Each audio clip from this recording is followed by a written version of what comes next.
Hello বন্ধুরা, কেমন আছেন সবাই? আশা করি সবাই খুব ভালো আছেন। আমি স্বপ্না। আজ আমি আপনাদের সাথে আমার জীবনের এমন এক গোপন অধ্যায় শেয়ার করতে যাচ্ছি, যা আমি আমার নিজের ছায়া ছাড়া আর কাউকে কোনোদিন বলিনি। এটা এমন একটা গল্প যেখানে পাপ আর প্রেমের সীমানা মিলেমিশে একাকার হয়ে গেছে। গল্পটা শুরু করার আগে আপনাদের কাছে ছোট্ট একটা অনুরোধ, যারা এখনও আমাদের এই চ্যানেলটি সাবস্ক্রাইব করেননি তারা প্লিজ সাবস্ক্রাইব করে পাশের বেল আইকনটি বাজিয়ে দিন, যাতে আমার জীবনের এই রোমাঞ্চকর গল্পগুলো আপনারা মিস না করেন। চলুন ফিরে যাই সেই বৃষ্টি ভেজা রাত্রিতে। সেবার বর্ষাকালটা যেন একটু বেশি জেগে বসেছিল। আমি তখন ভার্সিটির সেকেন্ড ইয়ারে পড়ি। হোস্টেল থেকে ছুটি পেয়ে বড় আপুর বাসায় বেড়াতে গিয়েছি। আপু আর দুলাভাইয়ের সংসার তখন মাত্র ৩ বছরের। আমার দুলাভাই রাশেদ এমনিতে বেশ গম্ভীর এবং দায়িত্ববান মানুষ। আপুকে অসম্ভব ভালোবাসেন সেটা আমি জানতাম, কিন্তু নিয়তি যে আমার জন্য অন্য কিছু লিখে রেখেছিল তা কে জানত। ঘটনার শুরুটা হয় আমার ব্রেকআপের পর থেকে। আমার ৩ বছরের সম্পর্কটা হুট করেই ভেঙে যায়। আমি মানসিকভাবে খুব ভেঙে পড়েছিলাম। আপু অফিসে খুব ব্যস্ত থাকত, তাই বাসায় আমি আর দুলাভাই বেশি সময় থাকতাম। উনি তখন ওয়ার্ক ফ্রম হোম করছিলেন। সেদিন ছিল শুক্রবার। সকাল থেকেই আকাশ কালো করে বৃষ্টি। আপু অফিসের কাজে জরুরি মিটিংয়ে বাইরে গেছে, ফিরতে রাত হবে। দুলাভাই নিজের স্টাডি রুমে কাজ করছিলেন, আর আমি ড্রয়িং রুমের সোফায় বসে জানালার দিকে তাকিয়ে অঝরে কাঁদছিলাম। আমার প্রাক্তন প্রেমিকের কথা মনে পড়ছিল খুব। কিছুক্ষণ পর দুলাভাই কফির মগ হাতে রুম থেকে বের হলে আমাকে কাঁদতে দেখে উনি থমকে দাঁড়ালেন। ধীর পায়ে আমার কাছে এসে বসলেন। ওনার গলার স্বরে ছিল গভীর এক মায়া।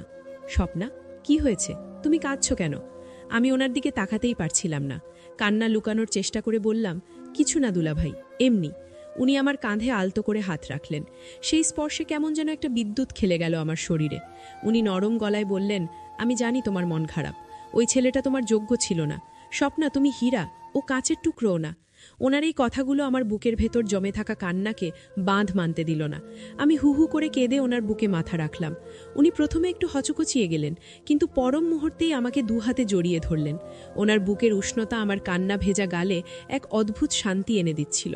আমার মনে হলো এই মানুষটাই আমার আশ্রয়। উনি আমার চুলে হাত বুলিয়ে দিচ্ছিলেন। আমি ফুপিয়ে ফুপিয়ে বললাম, দুলাভাই, আমি কি দেখতে খুব খারাপ? আমাকে কেউ ভালোবাসে না কেন? রাশেদ দুলাভাই আমার মুখটা দুহাতে তুলে ধরলেন।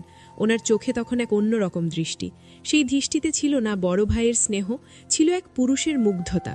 উনি ফিসফিস করে বললেন, কে বলেছে তোমাকে কেউ ভালোবাসে না? যে তোমাকে চিনতে পারেনি সে অন্ধ। তুমি জানো না স্বপ্না, তুমি কতটা সুন্দরী, কতটা মায়াবী। ওনার এই কথাগুলো আমার মস্তিষ্কে নেশার মতো কাজ করছিল। আমি ওনার চোখের দিকে তাকিয়ে রইলাম। আমাদের মাঝখানের দূরত্ব তখন মাত্র কয়েক ইঞ্চি। বৃষ্টির শব্দ ছাপিয়ে আমি শুধু ওনার আর আমার হৃদস্পন্দন শুনতে পাচ্ছিলাম।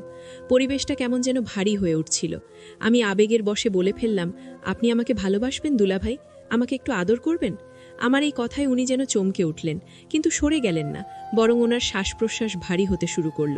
উনি আমার চোখের দিকে তাকিয়ে বললেন, স্বপ্না, এটা ভুল। আমরা যা ভাবছি সেটা সমাজ মানবে না। আমি তখন যুক্তিবুদ্ধি হারিয়ে ফেলেছি। আমি ওনার হাতটা টেনে নিয়ে আমার বুকের উপর রাখলাম। ওনার হাতের তালুর উষ্ণতা আমার হৃৎপিণ্ডের ধুকপুকানি বাড়িয়ে দিল বহুগুণ। আমি কম্পিত গলায় বললাম, সমাজ কি আমার চোখের জল মুছিয়ে দিতে আসবে? আপনি তো আছেন, প্লিজ আমাকে ফিরিয়ে দেবেন না। আমার এই ইমোশনাল ব্ল্যাকমেইল বা আকুতি যাই বলুন না কেন, তা ওনার সংযমের বাঁধ ভেঙে দিল। উনি আর নিজেকে ধরে রাখতে পারলেন না। উনি আমার কোমর দু হাতে শক্ত করে চেপে ধরলেন। ওনার সেই বলিষ্ঠ হাতের ছোঁয়ায় আমার শরীর যেন অবশ আসছিল। আমি নিজের অজান্তেই ওনার আরও কাছে ঘেঁষে গেলাম। উনি মুখ নিচু করে আমার কানের কাছে মুখ আনলেন। ওনার গরম নিঃশ্বাস আমার ঘাড়ে এসে পড়ছিল, আর সেই উষ্ণতায় আমার শরীরের লোম দাঁড়িয়ে যাচ্ছিল। উনি ফিসফিস করে বললেন, তুমি আমাকে পাগল করে দিচ্ছ স্বপ্না, আমি আর পারছি না। এরপর উনি আমার ঠোঁটে ঠোঁট রাখলেন, প্রথমে আলতো করে, যেন অনুমতি চাইছেন। আমি ওনার গলায় হাত জড়িয়ে ধরলাম, যা ছিল আমার মৌন সম্মতি। সেই মুহূর্তটা ছিল প্রলয়ঙ্করী। বাইরের বৃষ্টির তোড় আর আমাদের ভেতরের ঝড়ের মধ্যে কোনো পার্থক্য ছিল না। সোফাতেই আমি ওনার শরীরের সাথে মিশে যাচ্ছিলাম। ওনার হাতগুলো আমার পিঠ বেয়ে নিচে নামছিল, আর প্রতিটা স্পর্শে আমি শিউরে উঠছিলাম। মনে হচ্ছিল এতদিনের জমানো সব কষ্ট এই একটি মানুষের আদরে ধুয়ে যাচ্ছে। উনি যখন আমাকে পাজা কোলা করে বেডরুমের দিকে নিয়ে যাচ্ছিলেন, তখন আমি ওনার চোখের দিকে তাকিয়েছিলাম। সেখানে কোনো অনুশোচনা ছিল না, ছিল কেবল তীব্র আকাঙ্ক্ষা। বিছানায় শোয়ার পর উনি আমার দিকে এমনভাবে তাকালেন যেন আমাকে গিলে ফেলবেন। আমি লজ্জায় চোখ বন্ধ করে ফেললাম। উনি আমার কানের লতি আলতো করে কামড়ে দিলেন। আমি ব্যথায় নয়, বরং এক অজানা সুখে কুকড়ে উঠলাম। ওনার হাত যখন আমার শরীরের ভাঁজগুলো স্পর্শ করছিল তখন আমার মনে হচ্ছিল আমি শূন্যে ভাসছি। আমার বুকের উপর ওনার ভারী নিঃশ্বাস আর আমার পেটের উপর ওনার হাতের নড়াচড়া সব মিলিয়ে এক নিষিদ্ধ খেলায় আমরা মেতে উঠলাম। আমরা জানতাম আপু যে কোনো সময় চলে আসতে পারে, কিন্তু সেই ভয় আমাদের থামাতে পারেনি, বরং সেই ভয় আমাদের উত্তেজনাকে আরও বাড়িয়ে দিয়েছিল। সেই বিকেলে আমরা সব সম্পর্ক, সব সামাজিক নিয়ম ভুলে গিয়েছিলাম। আমরা শুধু ছিলাম একজন পুরুষ আর নারী। সন্ধ্যার দিকে যখন বৃষ্টি থামল তখন আমরা একে অপরের থেকে আলাদা হলাম। দুলাভাই আমার কপালে একটা শেষ চুমু দিয়ে বাথরুমে ঢুকলেন। আমি বিছানায় শুয়ে সিলিংয়ের দিকে তাকিয়ে ভাবছিলাম, আমি কি করলাম? অপরাধবোধ কি ছিল না? ছিল, কিন্তু সেই সাথে ছিল এক অদ্ভুত তৃপ্তি যা আমি আগে কখনো পাইনি। আপু ফিরে আসার পর আমরা এমন ভাব করলাম যেন কিছুই হয়নি, কিন্তু যখনই দুলাভাই আর আমার চোখাচোখি হতো আমাদের শরীরের ভেতর দিয়ে একটা গোপন স্রোত বয়ে যেত। আমরা জানতাম এই গোপন অধ্যায় এখানেই শেষ নয়, এটা কেবল শুরু। বন্ধুরা, এরপর আমাদের সম্পর্কটা কোন দিকে মোড় নিল তা জানতে চাইলে কমেন্ট করে জানান। আজকের গল্পটা যদি আপনাদের মনের গভীরে নাড়া দিয়ে থাকে তাহলে অবশ্যই লাইক করবেন।